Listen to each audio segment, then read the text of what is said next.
Hello everyone, welcome to my story. इस video को like या डिसलाइक ज़रूर कर देना। अगर आपको स्टोरी अच्छी लगती है तो मुझे कमेंट भी करना। ओके, तो हम इस स्टोरी का नेक्स्ट पार्ट स्टार्ट करते हैं। जहाँ पे पिछले पार्ट में हमने देखा था कि वांगजी और विंग को उसके फादर ने पकड़ लिया था जब वैन चाओ से लैंजन की फ़ाइट हो रही थी उस टाइम पे।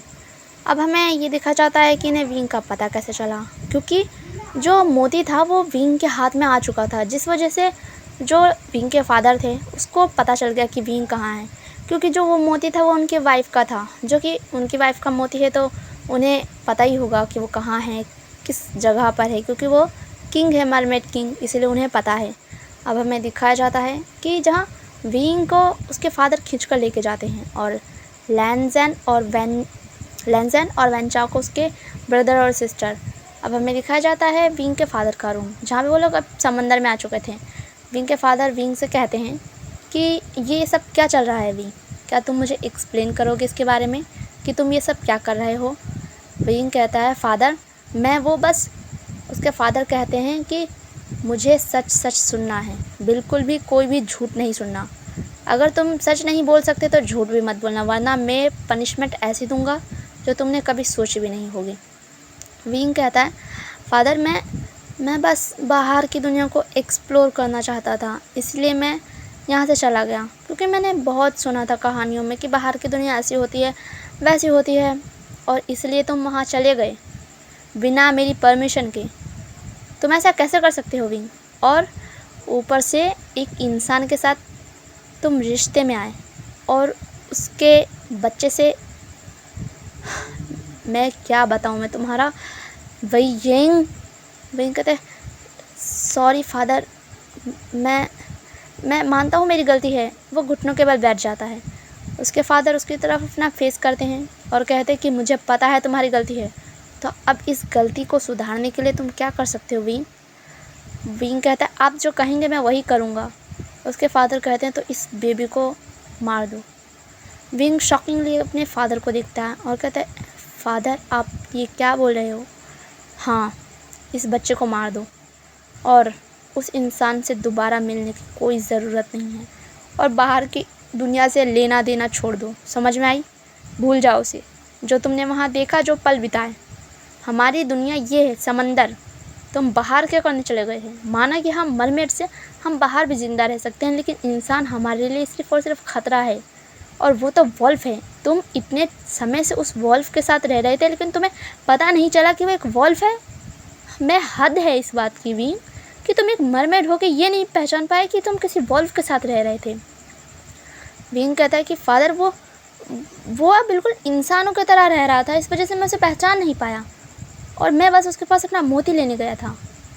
विंग के फादर कहते हैं अगर तुम उसके पास सिर्फ अपना मोती लेने गए थे तो उसके मोती लिए बगैर तुमने उसका बेबी ले लिया। विंग कहते हैं कि वो फादर वो हमारी एक मिस्टेक थी बस।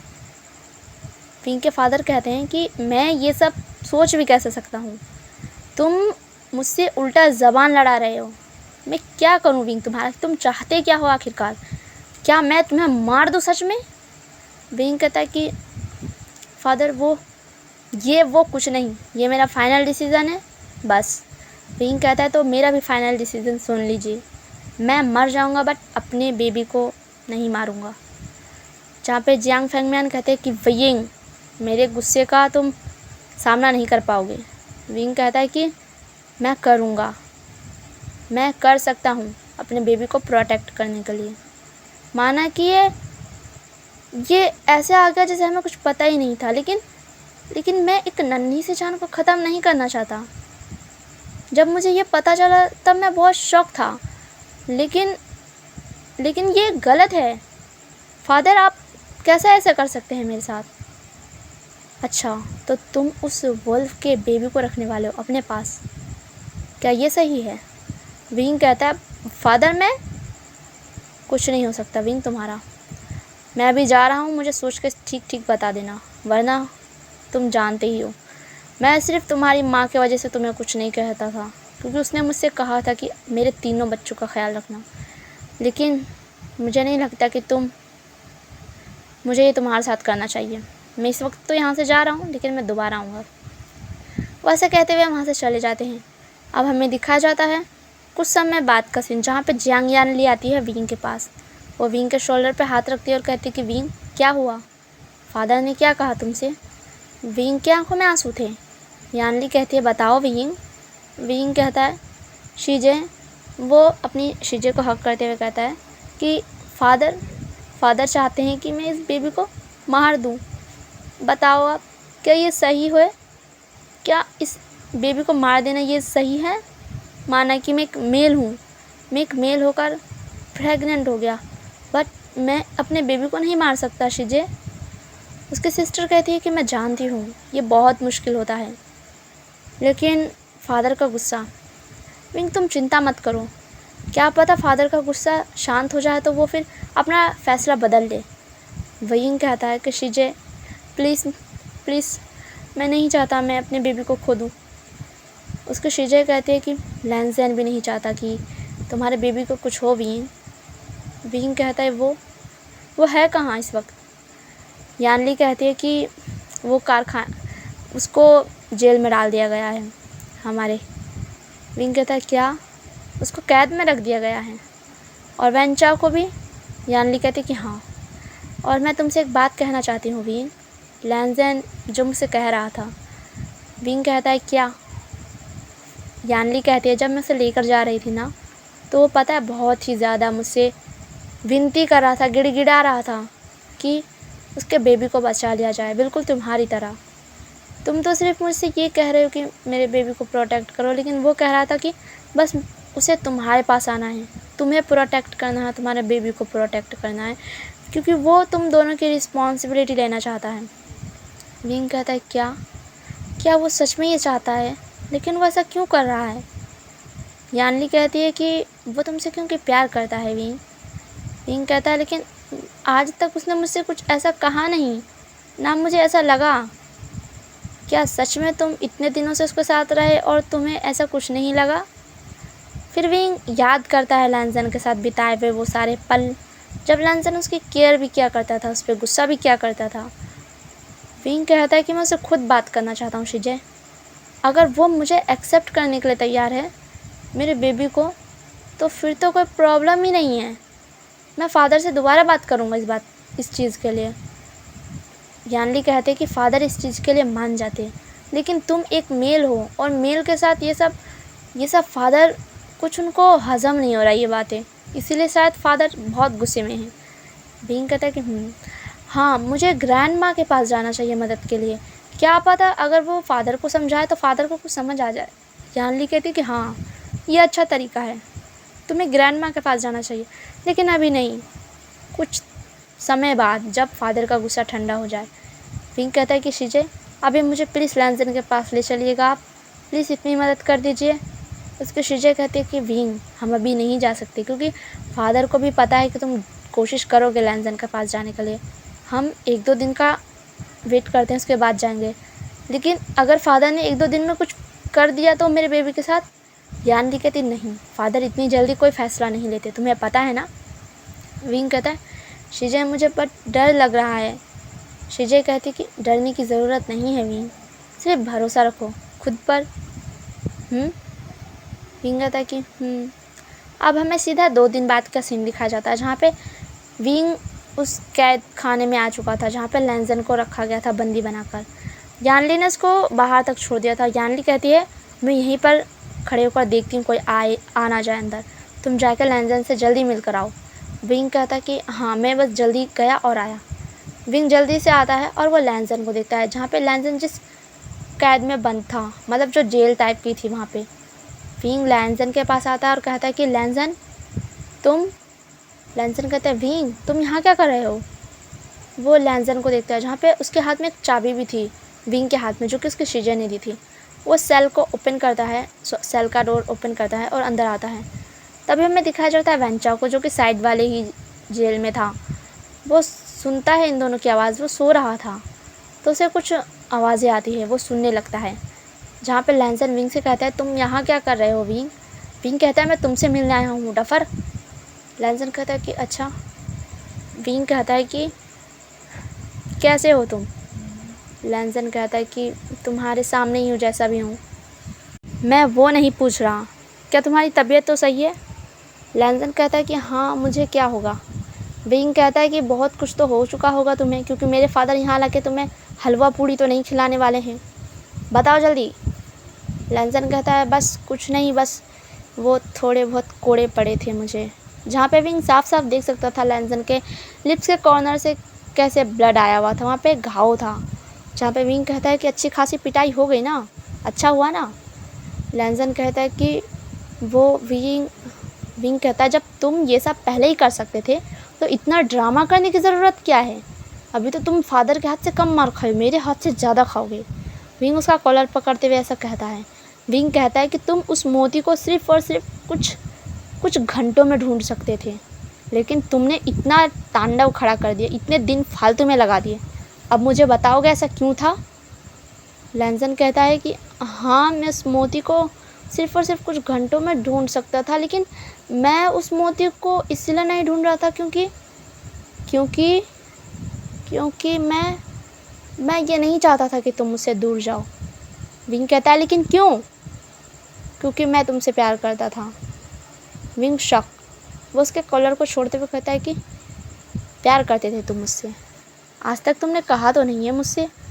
अगर तुम मुझे एक बार बताते तो मैं इसके बारे में सोचता। तुम्हें इतना सब कुछ करने की ज़रूरत नहीं थी। लैंसन कहता है कि मेरा ऐसा कोई इरादा नहीं था ये सब करने का। वेन चाओ ने मोती चोरी किया, इसका मुझे कुछ नहीं पता था, लेकिन जो मोती ढूंढना था वो मेरे लिए बहुत आसान काम था। लेकिन मैं ये ऐसे करना चाहता था जैसे कि इसे वक्त लगे, इसलिए मैंने मोती ढूंढने में मदद नहीं की ज़्यादा। बस मैं ऐसे ही दिखाता रहा कि मैं मदद कर रहा हूँ, लेकिन अगर मैं मदद करता तो कुछ ही घंटों में मोती ढूंढ देता। विंग कहता है मुझे पता है। और तुम मुझसे कब से प्यार करने लगे? तुम तो मुझसे बहुत नफ़रत करते थे ना। तुम तो चाहते थे मैं जल्दी से जल्दी तुम्हारी ज़िंदगी से दफ़ा हो जाऊँ। लैंसन उसका हाथ पकड़ते हुए कहता है कि मैं ऐसा कभी नहीं चाहता था विंग, मुझ पर विश्वास करो। मैं तुमसे तब से प्यार करता हूँ जब तुम मुझसे मिले भी नहीं थे। विंग कहता है क्या मतलब है तुम्हारा? लैंसन कहता है कि वो बीच मेरा फेवरेट है, जिस बीच पे तुम थे पहले। मैं वहाँ पे अक्सर आता था जब मेरा मन उदास होता था या मुझे अकेला महसूस होता था। लेकिन एक दिन मैंने तुम्हें देखा उस पत्थर पे बैठे हुए शाम के टाइम, क्योंकि अक्सर वहाँ पे रात के टाइम शायद कोई नहीं जाता, लेकिन मैं गया था वहाँ।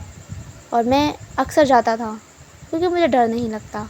लोग वहाँ पे कुछ अजीब अजीब सी कहानियाँ बना के बैठे थे, तो रात के टाइम कोई बाहर निकलना ज़्यादा पसंद नहीं करता था। तकरीबन मैंने तुम्हें 2 या 3 बजे का टाइम में देखा होगा रात के। तुम उस पत्थर पे बैठे हुए थे और तुम्हारा वो ब्यूटीफुल सा फेस, कैसे तुम मुस्कुरा रहे थे, अपनी टेल को उस समंदर के पानी में मार रहे थे। तुम्हारी वो ब्यूटीफुल सी स्माइल पता नहीं कब मेरे दिल के आर पार हो गई। और मैं सिर्फ तुम्हें ही देखने वहाँ पे कई बार गया था उसी टाइम में, और तुम मुझे दिखे भी थे। पता नहीं कब ये दिल तुम्हारे पास चला गया। और उसके बाद मैंने फ़ैसला किया कि मैं तुम्हें अपने पास लाऊंगा, क्योंकि जो चीज़ मुझे पसंद आती है मैं उसे अपने पास रखना चाहता हूँ। विंग कहता है क्या मैं कोई चीज़ हूँ? लैंसन कहता है कि यही तो प्रॉब्लम थी। फिर उसके बाद मैं तुम पर कोई ऐसे हक नहीं जमा सकता था।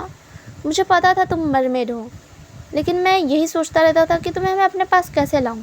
लेकिन एक दिन मुझे मोती मिला, और शायद मैंने वो मोती तुम्हारे हाथ में देखा था कई बार जब तुम अपने लॉकेट से उसे निकाला करते थे मून नाइट में। विंग कहता है कि ओह, तो तुम्हें लगा कि वो मोती मेरा है और इसलिए तुम उस मोती को उठा लिए। तुम्हें पता था कि मैं वो मोती लेने तुम्हारे पीछे पीछे आऊँगा। लैंसन कहता है कि हाँ। जिसके बाद ऐसा ही हुआ। मैं सब कुछ ऐसे दिखाना चाहता था जैसे सब कुछ नॉर्मल हो, सब कुछ नॉर्मल चल रहा है। और उसके बाद तुम मेरे पास आए भी। अच्छा, तो उस दिन क्या था जब तुम मुझे उस होटल के बाहर फेंक कर चले गए थे? लैंसन कहता है कि हाँ, क्योंकि वो भी मेरा प्लान का हिस्सा था।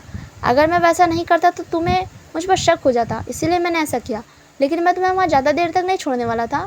मैं वहाँ पे कुछ समय बाद आने ही वाला था। मैंने तुम्हारी जो शर्ट तुम्हें पहनने के लिए दी थी उसके अंदर एक चिप लगाई हुई थी, जिससे मुझे तुम्हारी लोकेशन के बारे में पता चलता रहता। और मैं बस कुछ ही देर बाद वहाँ आने वाला था, लेकिन उससे पहले ही अंकल ने तुम्हें हमारे घर लिया है। मैं सोच रहा था कि मैं शाम तक का इंतज़ार करता हूँ, तुम कहाँ ही जाओगे। वैसे भी अगर मैं ऐसा नहीं करता तो फिर तुम्हें मुझ पर शक पहले ही हो जाता। विंग कहता है अच्छा, और उसके बाद तुमने मुझे इतना टॉर्चर किया, मुझे इतना डांटा धमकाया, मुझे इतना बेइज्जती किया, ये भी तुम्हारा प्यार था क्या लैंसन? लैंसन कहता है कि ये सब करना ज़रूरी था विंग, तभी तो तुम्हें लगता कि ये सब नॉर्मल है, वरना तुम्हें पता चल जाता ना कि ये सब मेरे प्लान का हिस्सा है, इसीलिए बस। विंग को इतना गुस्सा आता है, इतना गुस्सा आता है, वो लैंसन के फेस पर एक और पंच लगा देता है, जहाँ पे लैंसन के जो घाव था वहाँ से फिर से ब्लड आने लगता है। लैंसन कहता है कि विंग मैं तुम्हें सच बता रहा हूँ और तुम मुझे मार रहे हो। विंग कहता है तुम इसी लायक हो, क्या ज़रूरत है ये सब करने की? हाँ, अगर मैं तुम्हें पसंद था तो तुम मुझे बता भी तो सकते थे ना, तभी समुंदर के पास आके। लैंसन कहता है मैं बता तो देता, लेकिन तुम सुनते तब ना, तुम तो बार बार भाग जाया करते थे। मैं कितने बार जाने की कोशिश करता था तुम्हारे पास, लेकिन तुम आहट दूर से ही समझ जाते थे कि तुम्हारे पास कोई आ रहा है, और उससे पहले ही तुम वहाँ से भाग जाते थे। तो मैं तुम्हें कैसे बताता? तो मेरे पास लास्ट ऑप्शन यही था, और मैं ये करता भी नहीं, लेकिन ये सब अचानक से हो गया। बस मुझे वो अचानक से मोती मिला, जिसके बाद मेरी थोड़ी किस्मत भी चेंज हो गई। जो कि मेरा बैड लक चल रहा था वो गुड लक बन गया। मेरी फैमिली में प्रॉब्लम चल रही थी वो भी सही हो गई, और मेरे बिज़नेस प्रॉब्लम्स भी काफ़ी ज़्यादा सही हो गए। तो इसीलिए मैंने वो मोती कुछ दिन अपने पास रखने के लिए इस वजह से भी सोचा। विंग कहता है कि मतलब तुमने पूरा का पूरा मेरी ज़िंदगी के साथ खिलवाड़ करके रखा हुआ है ना? लैंसन कहता है प्लीज़ विंग मुझे माफ़ कर दो, सॉरी ना। विंग कहता है कि काय का सॉरी, बाहर में जाए तुम्हारा सॉरी, तेल लेने का तुम्हारा सॉरी। हाँ, मैं सोच भी नहीं सकता कोई ऐसा घटिया सा प्लान बना कैसे सकता। मतलब अगर कोई सुनेगा तो वो सच में हंसेगा कि रोएगा, उसे खुद नहीं पता चलेगा। जैसे तो मुझे बातें बता रहे हो, मैं सर फोड़ दूँ अपना या तुम्हारा फोड़ दूँ, मेरे को समझ नहीं आ रहा। इतना ज़्यादा तो तुमने मैस क्रिएट कर दिया है ना, अब से सुलझाओगे भी तुम ही। लैंसन कहता है कि मैं पूरी तरह से रेडी हूँ तुम्हारी रिस्पॉन्सिबिलिटी लेने के लिए, और हमारे बेबी की भी। मैं तुम्हारे फादर से बात करना चाहता हूँ, लेकिन वो मुझे इस कैद से निकालते ही नहीं हैं। विंग कहता है वो निकालेंगे भी नहीं, वो तुम्हें यहीं मार देंगे। समझ में आया बात? वो जितने गुस्सैल हैं, वो तुम्हें पता है क्या बोल रहे थे कि वो हमारे बेबी को मार देंगे। लैंसन कहता है कि बिल्कुल भी नहीं, बेबी को कुछ नहीं होना चाहिए, वरना मैं इस पूरे समंदर को ही तबाह कर दूँगा। विंग कहता है बस बस बस, चुप रहो तुम अब। लैंसन कहता है कि विंग कहता है कि हाँ। लैंसन कहता है कि दर्द हो रहा है। विंग कहता है कि कहाँ? लैंसन कहता है वो तुम्हारे फादर ने ना बहुत ज़्यादा ही मारा है मुझे, इसलिए पीठ में बहुत दर्द हो रहा है, क्या तुम थोड़ा सा मेडिसिन लगा दोगे? विंग कहता है कि मैं मेडिसिन कहाँ से लगा दूँ तुम्हें? लैंसन कहता है कि तुम झूठ मत बोलो विंग, मुझे पता है तुम अपने साथ मेडिसिन भी लाए हो, तो वही लगा दो ना। विंग कहता है कि हाँ, तुम्हें कैसे पता चला? लैंसन कहता है वो मैं पता कर लेता हूँ, बस मैं तुम्हारे लिए नहीं लाया, मैं वैन चाओ के लिए लाया हूँ। लैंसन उसको हाथ पकड़ के अपनी तरफ खींचते हुए कहता है कि मेरे अलावा किसी और का नाम मत लिया करो, वरना क्या तुम? हाँ, साइको इंसान, छोड़ो मुझे। लैंसन कहता है कि ठीक है, तुम्हें अगर मुझे नहीं लगानी है मेडिसिन तो मत लगाओ, लेकिन किसी और के बारे में मत बोलो, वरना मुझसे बुरा कोई नहीं होगा, तुमसे बुरा कोई है भी नहीं, समझे?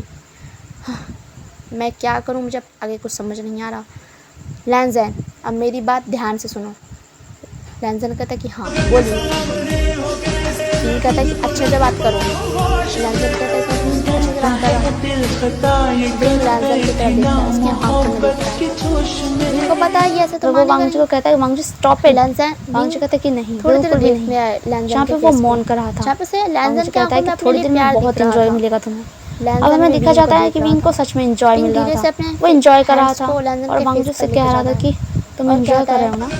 विंग कहता है जो कह रहा हूँ मैं एंजॉय कर रहा हूँ, और बहुत अमेजिंग फील हो रहा है, करना भी मुझे लग रहा है, ठीक है, मुझे लग रहा है कि मैं हेवन में आ गया हूँ। तुम जो वांगजू कहता है कि उसके हाथ से ही लगता है, और कहता है कि बस क्या तुम्हें और चाहिए? विंग कहता है कि हाँ प्लीज़ रुकना मत, वैसे कह रहा था। अब हमें दिखा जाता है स्मॉल मिंग का सीन सीधा, जहाँ पे वांगजी और विंग एक दूसरे के बाहों में लेटे हुए थे।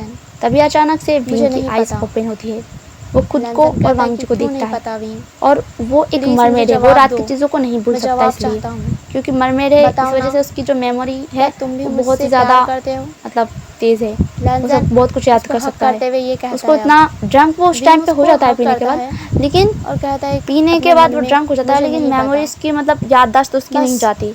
उसने वो ये दूसरी बार पिया था, पहली बार उसने पार्टी में पिया था और ये दूसरी बार पिया था। मैं नहीं जानता लैंज़न। विंग जब उठता है लेकिन वो वांग जी को देखता है, खुद को देखता है और वो याद करता है कि रात को क्या क्या हुआ उनके बीच। वो उठकर सीधा वॉशरूम में भाग जाता है। उसके उठने की वजह से वांग जी उठ जाता है। वांग जी विंग को देखता है जो कि वॉशरूम में भागा इतनी तेज। वांग जी शॉक था, लेकिन उसे पता है विंग को इस चीज़ से बहुत बुरा लगा होगा। वांग जी भी कुछ नहीं भूला क्योंकि वो पहले से ही ड्रिंक करता है, तो वो सारी चीज़ें भूल नहीं सकता। उस टाइम भले वो नशे में था लेकिन कोई चीज़ें याद थी सारी। विंग वॉशरूम से बाहर आता है तो वो देखता है बेड पर वांग जी नहीं था। वांग जी दूसरे वॉशरूम में जा चुका था, दूसरे रूम के वॉशरूम में। विंग बाहर आता है, वांग जी नहीं था। वो जैसे तैसे नीचे आता है क्योंकि उसके पास हीलिंग पावर है, इसलिए उसको उतना ज़्यादा पेन नहीं हो रहा था। बिल्कुल भी वो देखता है नीचे आकर कोई भी नहीं था। तभी वांग जी ऊपर से नीचे आता है दूसरे कमरे से। वांग जी कहता है कि विंग तुम सुबह, विंग कहता है बस वांग जी तुमने मेरा फ़ायदा उठाया है। वो सीधा ये बोलता है। वांग जी कहता है क्या मतलब है तुम्हारा? विंग कहता है कि तुम मेरे साथ ऐसा कैसे कर सकते हो? वांग जी नीचे आता है। विंग जल्दी से उसका कॉलर पकड़ते हुए कहता है कि तुमने कर लिया ना जो तुम्हें करना था, तुम्हें बस यही करना था ना मेरे साथ, इसीलिए तुमने मेरा मोती ढूंढ कर नहीं दे रहे थे ना। मुझे पहले से ही पता होना चाहिए था, मुझे अंकल के साथ ही चले जाना चाहिए था। वांग जी कहता है कि विंग तुम समझने की कोशिश करो, मैं ड्रंक हो चुका था उस टाइम पे। विंग कहता है कि हाँ इसीलिए तुमने मेरे साथ वो सब कर दिया। वांग जी कहता है कि विंग कहता है कि मुझे कुछ नहीं सुनना वांग जी। वांग जी कहता है कि सुनो तो। विंग ऐसा कहते हुए मुंह फुलाते हुए वहाँ से चला जाता है। वांग जी लेकिन विंग को देखता है वो ठीक ठाक ही चल रहा है। विंग कहता है कि तुम मुझसे बात करने की कोशिश भी मत करना, मैं खुद ढूंढूंगा अपना मोती। वो अपने कमरे की तरफ जाता है। अगर तुम ये शौक था तभी थोड़ी देर बाद विंग एक बैग को लेकर आता है छोटे से, जिसमें थोड़े बहुत कपड़े थे। विंग कहता है मैं घर को छोड़ के जा रहा हूँ, मैं खुद अपना मोती ढूंढूंगा, मुझे नहीं रहना है एक मिनट भी। वांग जी उसका हाथ पकड़ते हुए तुम ऐसा नहीं बोल सकते, कहते कि क्या अपने बेबी को खतरे में नहीं डाल। दोबारा कहना। विंग कहता है कि मैं समझ सकता है और कहता है कि मैं जो भी करता हूँ वहाँ पे जो अलार्म जैसा कुछ था वो बजने लगता है। इसका मतलब तुमने जो मेरे साथ रात में किया वो भी तुमने सोच समझ कर क्या था? अलार्म बज गया। मैंने ड्रंक था। फादर आते ही होंगे लैंज़न यहाँ से, समझ में आई बात? विंग कहता है भागो जल्दी जाओ, तुम चाहते क्यों हो मैं नहीं विंग मैं नहीं जाऊंगा, आने दो। मेरा मोती मुझे देने वाले थे लेकिन तुमने वो खो दिया। सच में अब तुम्हारे पास मेरा मोती नहीं है तो मैं तुम्हारे पास रहकर करूँगा, बताओगे मुझे? विंग के हाथों में चाबी थी, तुम्हें तुम्हारा मोती मेरे पास रहकर ही मिलेगा, मैं उसे ढूंढवा रहा हूँ ना, उसके बाद लेके चले जाना अपना मोती, क्योंकि मैं कोई गिल्ट नहीं पालना चाहता अपने मन में कि मैं किसी की माँ की आखिरी निशानी उसे दे नहीं पाया। समझ में आई बात तुम्हें? इसीलिए जब तक मोती नहीं मिल जाता तुम कहीं नहीं जा सकते। इन्हें लेकर आता है कि मैं तुम्हें मार डालूंगा। कहते हुए वांग जी कहते हैं मोती मिलने के बाद बुलाते हैं, ठीक है पीछे वैसा कहता है। और विंग को कहता है कि मैं तुम्हारे लिए ब्रेकफास्ट बनाने जा रहा हूँ, यहाँ पे बैठे रहो चुपचाप शांति से। वैसा कहते हैं उसका बैग उसके कमरे में जाके रख देता है। विंग कहता है कि हाँ। वांग जी कहता है उसे एक मिस्टेक समझ के भूल जाओ। विंग कहता है उसे भूल जाओ? मैं कैसे भूल जाऊँ? मैं क्या बोल रहा है ये इंसान, मुझे समझ नहीं आ रहा। वैसा कहता है। वांग जी जाता है और वो ब्रेकफास्ट बनाने लगता है और रात की बात को याद करने लगता है कि रात को उनके बीच सारी चीज़ें कैसे हुई। विंग बड़बड़ा ही जा रहा था। वो कहता है कि तुमने मेरा फ़ायदा उठाया, तुमने मेरा फ़ायदा उठाया, ये वो बाकी चीज़ें। लैंज़न ब्रेकफास्ट को टेबल पे लगाता है और कहता है कि अच्छा मैंने तुम्हारा फ़ायदा उठाया? ओह क्या तुम रात की बात को खुद याद करोगे या फिर मैं तुम्हें याद दिलाऊं अच्छे से कि पहले शुरुआत किसने की थी? विंग कहता है क्या मतलब है तुम्हारा? लैंज़न कहता है कि ये मत बोलो मेरे पास प्रूफ नहीं, हॉल में एक सीसीटीवी भी लगा हुआ है और आधी चीज़ें तो हॉल में ही हो चुकी थी हमारे बीच, तो मैं वो सीसीटीवी तुम्हें चेक करवा सकता हूँ। वैसा कहते हुए अपने फ़ोन को बाहर निकालता है और कहते हैं कि ये देखो। वो सारे सीसीटीवी फुटेज को विंग के साथ देखने लगता है प्ले करके, और जब सीसीटीवी देखते हैं तो उसमें वही सारी चीज़ें रात वाली दिखाई जाती है कि विंग ये आके वांग जी गोद में बैठ गया था और उसने पहले सारी चीज़ें स्टार्ट की थी। विंग देखता है उस फ़ोटोज़ को, उस वीडियो को, तो वो शौक था, उसे याद थी लेकिन वो फिर भी बड़बड़ाया जाता। वांग जी कहता है तो जानबूझकर अनजान बनने की कोशिश मत करा करो। समझ में आई बात तुम्हारे? जो हो गया सो हो गया।